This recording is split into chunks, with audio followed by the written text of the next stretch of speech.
Yo, what's up, guys? So, a long time, man, hunters have been a huge meme class in WoW Classic, vanilla specifically.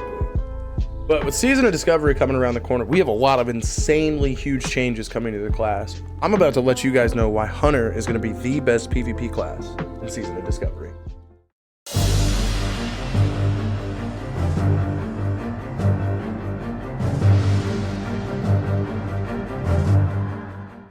In Season of Discovery, every class will see a new addition of abilities through the items called runes.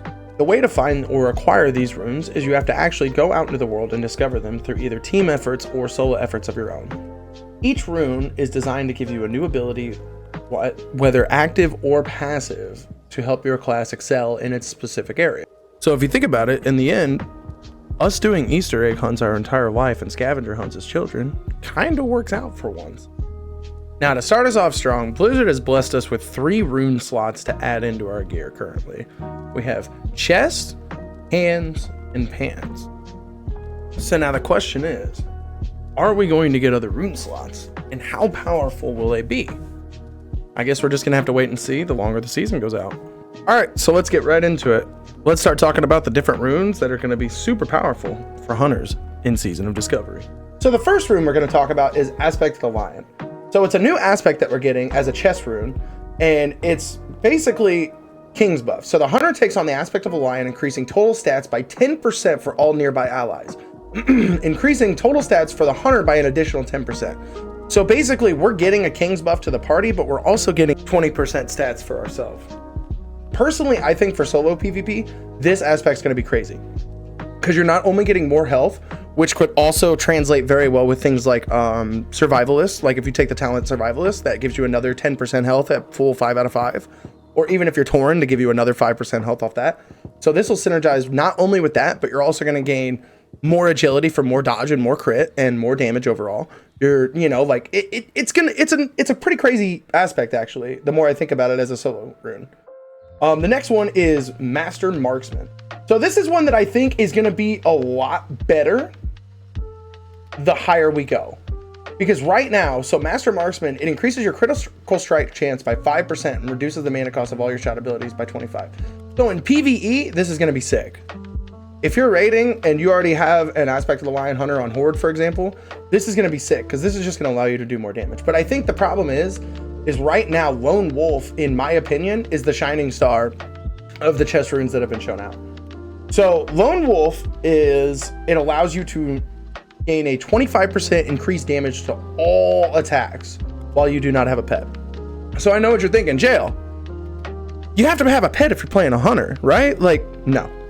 So in vanilla specifically, pets are notoriously not the greatest, and especially in PvP, right? So like, yes, you have the boar for the charge, you have broken tooth for cast breaking. Like it's got a fast hit, right? But outside of that and the attack speed, like damage wise, what I mean is pets are pretty lackluster and they don't have the unique abilities like they do in Wrath of the Lich King.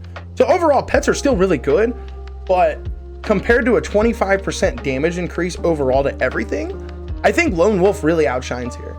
And I actually have some examples of this is like fully world buff pets compared to a fully world buffed hunter for scale, I guess, you know? And the pet just does not equate for anywhere near the amount of damage as Lone Wolf would. But I think right now, Lone Wolf is my personal favorite and my top pick. But you guys also know that I think hunter pets need a lot of work in Classic specifically. But we're not going to get into that right now.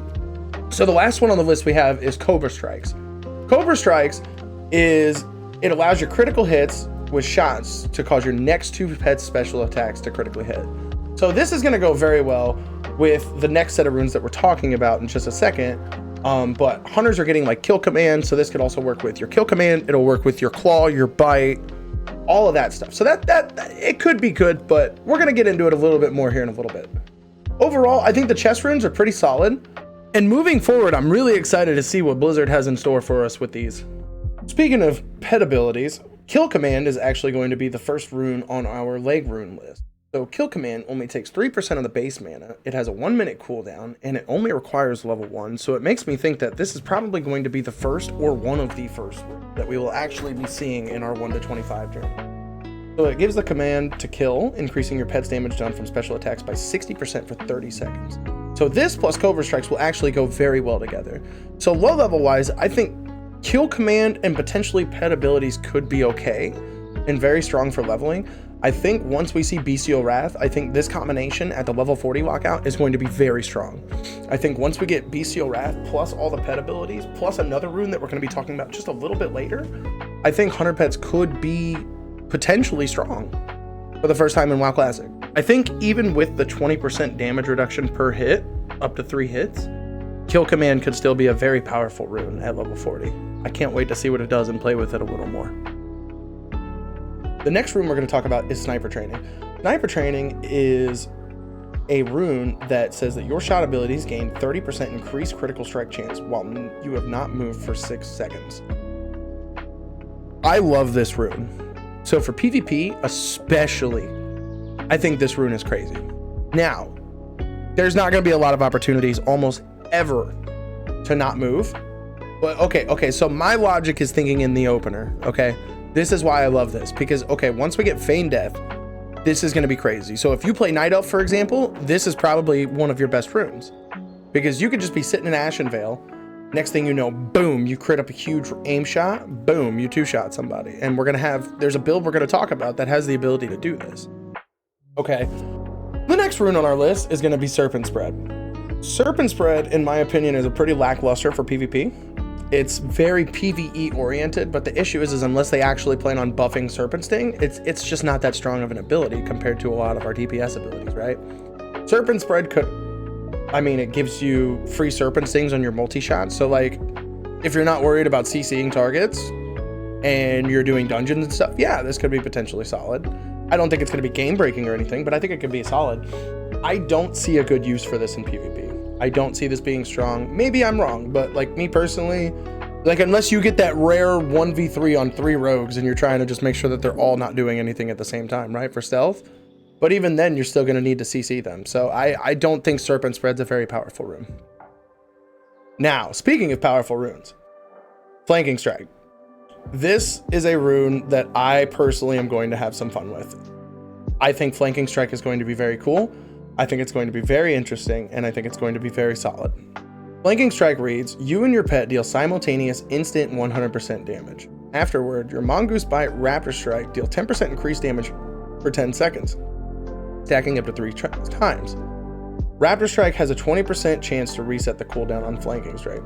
So why this can be cool is with melee weaving. If you're like me, you like to melee weave, right? I'm big on melee weaving, especially in PvP. A lot of the time people like to get out of range, but you know, sometimes like you feel confident, you know, maybe you pop the deter, you go in for the weave, whatever. I really like this rune. I think this rune has some good potential. And I think early on, like maybe you pair it with like the talent Savage Strikes to give yourself the extra 20% crit, you know, like this could be pretty strong. And this also just gives us another ability when like people are in our face. I think the weaving potential for this could be very powerful, but I think it's also just a wait and see kind of thing, because hunters aren't really built to melee in classic WoW, vanilla specifically, right? Like, yeah, we have melee weaving because we can shoot and melee, we can melee in between our shot timers, but like our class really isn't designed for melee PvP. So I'm skeptical, but I'm also kind of excited for a lot of these runes for melee, but Flanking Strike is looking like it could have some really good potential to be very powerful. All right, now we're going to get into the Glover runes. So earlier we were talking about the potential at like level 40 for the Bestial Wrath build to come out. Well, this is a rune that I think could actually really help keep that build active and strong at level 40 for hunters, which makes me wonder if BM is going to be the choice once we hit level 40, at least at the level 40 level lock, right? So Beast Mastery, your pet's damage and health are increased by 30% and its focus regen by 80%. In addition, it also taunts with Growl now. So that's kind of cool, right? They're trying to give validity to hunter pets in the game. And I genuinely believe that we're going to see hunter pets running people down at level 40. Because it's looking like that we're also going to see Warlock style scaling on hunter pets, which means that we're not going to have to invest specific points in anymore. I think we're going to our pets are just going to scale as they level. with defense, nature resistance, arcane resistance, all the resistances, defense, health, and all that, which is going to be sick because that means that instead of actually having to sacrifice on some ends, our pets are going to be more well-rounded.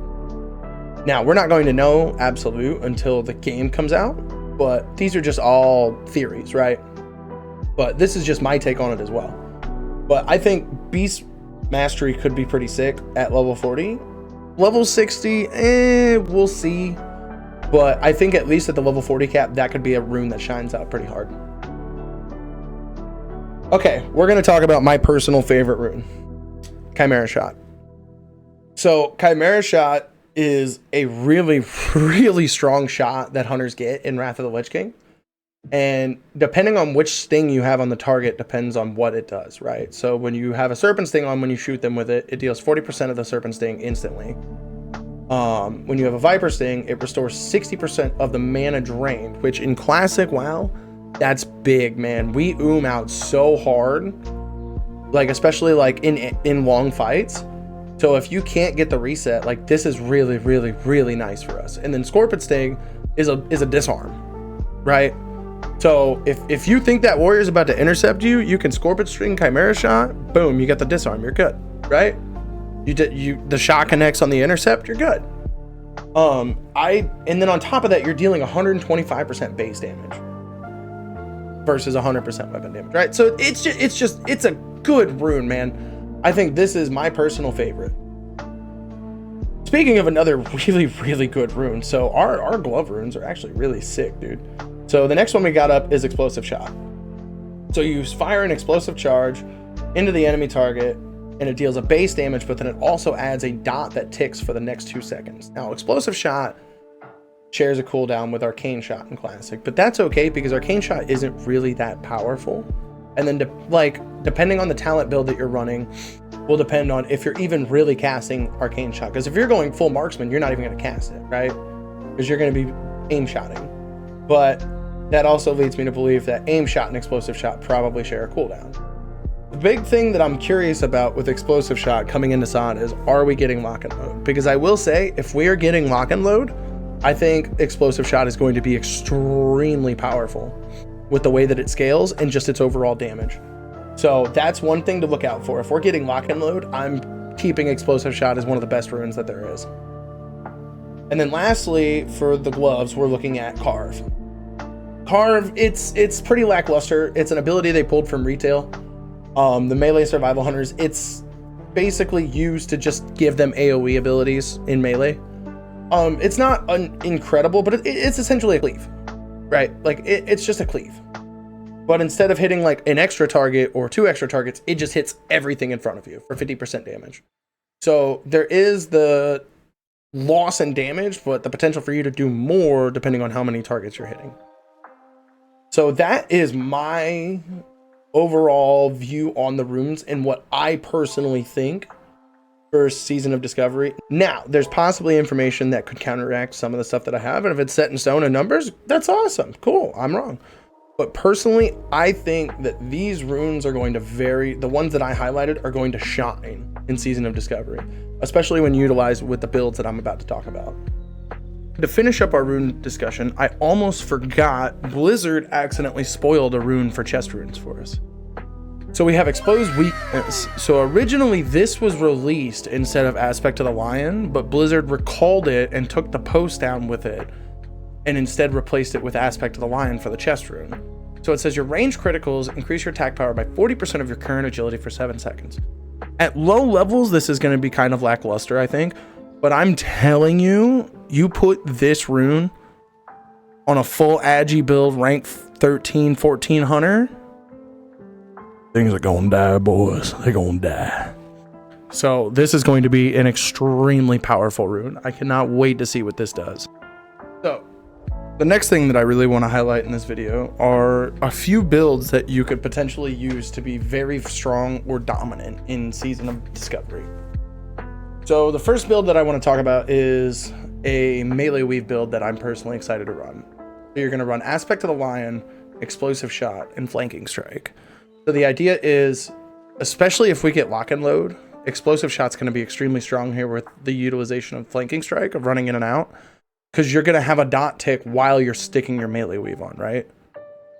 An aspect of the lion is gonna play a very strong role in giving you extra health and dodge so you can survive while doing this.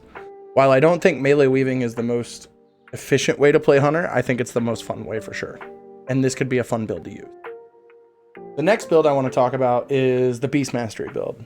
So I think the BM build, it's pretty cookie cutter with the runes that they've given us. But I think, like I said, at level 40, especially with more runes, I think this is going to be a very powerful build.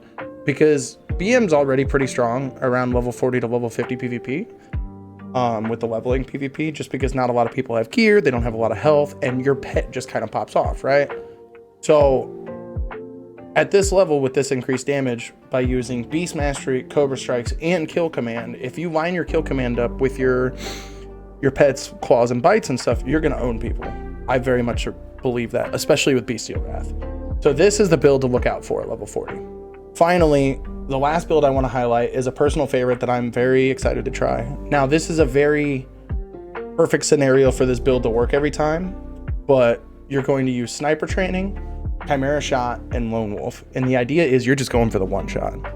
So you want to go for the one shot by just making sure that you're staying still, you're utilizing the fact that you're getting the extra crit along with Lone Wolf, and you're just going to pump out some crazy damage is the idea, right? I think this build can be very strong, but I think it's extremely situationally useful. I don't think it's useful most of the time because you have to be standing still. I think Sniper Training could very much be swapped out with any other rune in that slot, and it could be just as useful, and situationally maybe even better. I just like Sniper Training because of the extra 30% crit. The last thing I'd really like to talk about in this video, and I'll make it quick because I know you guys have been here for a long time. Traps. Hunter trapping is looking like we're going to be doing it in combat. There is no longer a tooltip that states you can only do it out of combat. And it looks like we could potentially be getting Trap Launcher because they have decided to add a 40-yard range onto the tooltip of traps. If this is a thing, we're going to be extremely powerful. So I just wanted to highlight that real quick because I think it's going to be a very, very good change for hunters if this is real. And it's going to make us insane in Warsong even more. And world PvP in general. All in all, I really want to say thank you for everybody who stayed and watched the whole thing. I think there's a lot of really good information in here for new and upcoming hunters or people just wanting to play Hunter and Sod. I really think we're going to be one of the best classes in PvP, if not the best. So if you haven't followed the Twitch, follow the Twitch. Make sure to like and hit subscribe on the YouTube. Thank you so much, guys. I appreciate you. I'll catch you on the next video. And I'll see you boys in Ashenvale.